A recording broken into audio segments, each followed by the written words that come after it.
बनारस की गलियों में शाम का वक्त था। घाटों पर आरती की तैयारियां चल रही थीं।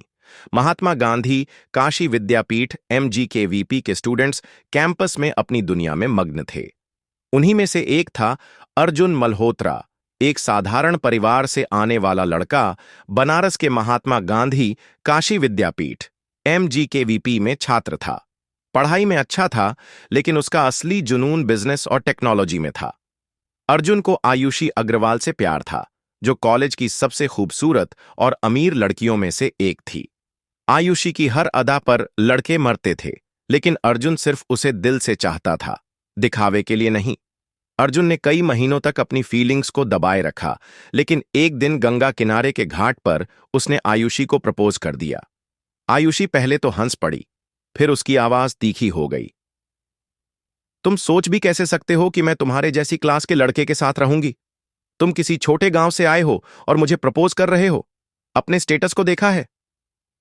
अर्जुन के चेहरे का रंग उड़ गया।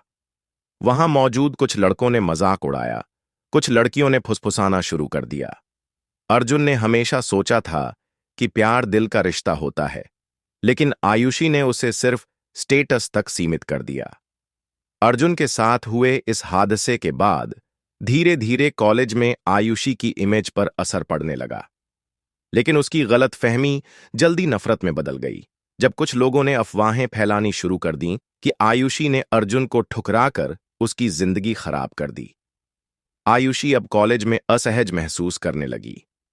उसने कई बार यह बात अपने दोस्तों से शेयर की, लेकिन हर कोई उसी का मजाक बना रहा था। कुछ ही महीनों बाद आयुषी ने कॉलेज छोड़ दिया, यह कहते हुए कि उसकी इमेज खराब हो गई है और इसकी वजह सिर्फ अर्जुन मल्होत्रा है।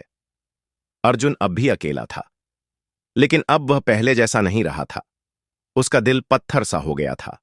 तभी उसकी जिंदगी में आई श्रेया मेनन। श्रेया उसकी जूनियर थी, होशियार थी और उसमें एक अलग ही एनर्जी थी।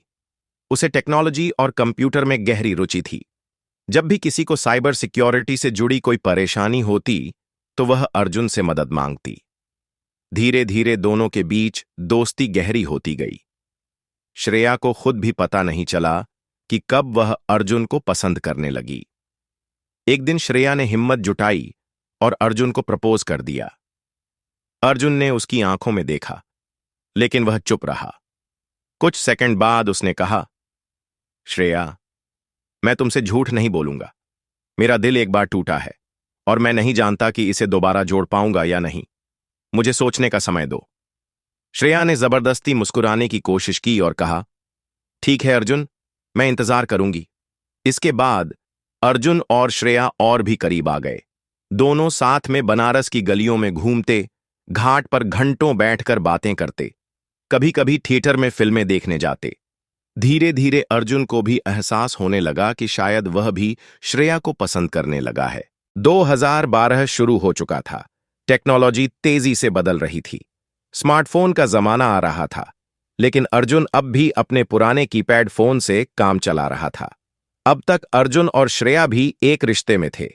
आखिरकार अर्जुन ने अपने पिता को मनाकर EMI पर एक स्मार्टफोन खरीद लिया, लेकिन दूसरे ही महीने से फोन हैंग होने लगा, ओवरहीट होने लगा और 1-2 घंटे से ज्यादा नहीं चलता था।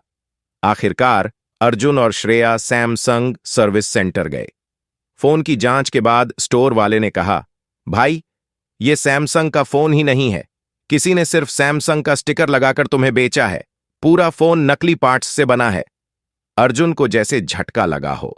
उसे विश्वास नहीं हो रहा था कि जिस फोन की EMI अब भी उसके पिता भर रहे थे, वो पूरी तरह नकली निकला। अर्जुन और श्रेया तुरंत उसी दुकान पर गए जहां से फोन खरीदा था। दुकानदार ने साफ इनकार कर दिया, मैंने असली फोन दिया था, ये रहा तुम्हारा बिल, स्टोर वाले झूठ बोल रहे हैं। अर्जुन चक्कर काटने लगा, कभी उस सर्विस सेंटर, कभी इस सर्विस सेंटर, लेकिन कोई समाधान नहीं मिला। 2 महीने की EMI भी मिस हो गई और कलेक्शन एजेंट ने अर्जुन के पिता को धमकी भरे कॉल करने शुरू कर दिए। अर्जुन मानसिक रूप से थक चुका था। तभी श्रेया ने सुझाव दिया, छोड़ो ये सब, कोई सेकंड हैंड फोन ले लो, मैं कुछ पैसे दे देती हूं। लेकिन कहीं ना कहीं उसे लग रहा था कि यह मामला उतना सीधा नहीं है। अर्जुन ने आखिरकार सस्ते में एक सेकंड हैंड फोन ले लिया। अर्जुन को अपने सेकंड हैंड फोन से कुछ परेशानी होने लगी थी। कॉल ड्रॉप, बैटरी का जल्दी खत्म होना और कभी कभी फोन अचानक बंद हो जाना, ये सब अब रोज की बात हो गई थी। एक दिन जब फोन ने पूरी तरह से काम करना बंद कर दिया तो अर्जुन फिर से उसी दुकान पर गया जहां से उसने सेकंड हैंड फोन खरीदा था, लेकिन दुकान बंद थी। आसपास के दुकानदारों से पूछने पर जो पता चला, उसने अर्जुन के पैरों तले जमीन खिसका दी। भाई, वो आदमी फरार हो गया है। पुलिस उसके पीछे थी। चोरी के फोन का लॉक तोड़ता था, IMEI नंबर बदल देता था और फिर बेच देता था। 2 दिन पहले भागते समय उसका एक्सीडेंट हो गया और वहीं उसकी मौत हो गई।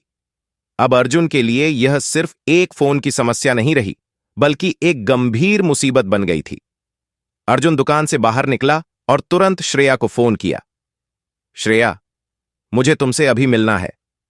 दोनों अर्जुन और श्रेया घाट पर बैठे हुए थे, जहां गंगा की लहरें धीरे धीरे किनारे से टकरा रही थीं। अर्जुन का चेहरा उदास था और श्रेया उसका हाथ थामे उसे हिम्मत देने की कोशिश कर रही थी। फोन की यह समस्या अब सिर्फ एक तकनीकी परेशानी नहीं थी, बल्कि एक ऐसी उलझन बन चुकी थी जो उनकी जिंदगी को पूरी तरह बदल सकती थी। श्रेया ने कहा, अर्जुन, हमें इस फोन से जल्द छुटकारा पाना चाहिए, लेकिन पहले यह पता करना होगा कि यह फोन आखिर किसका था और इसके पीछे की सच्चाई क्या है।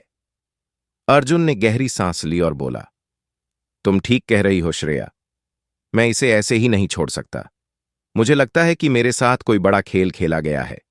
इस फोन को जल्द से जल्द बदल लूंगा, लेकिन इसके पीछे की कहानी को भी जानना चाहता हूं। दोनों ने तय किया कि वे इस रहस्य को सुलझाने की कोशिश करेंगे, लेकिन उससे पहले अर्जुन को एक नया और भरोसेमंद फोन लेना था। श्रेया ने अपनी जेब से कुछ पैसे निकाले और कहा, ये लो, इसमें मेरा भी योगदान है। हम साथ में इससे बाहर निकलेंगे। अर्जुन ने उसकी ओर देखा। उसकी आंखों में एक चमक थी जो उसे उम्मीद दे रही थी।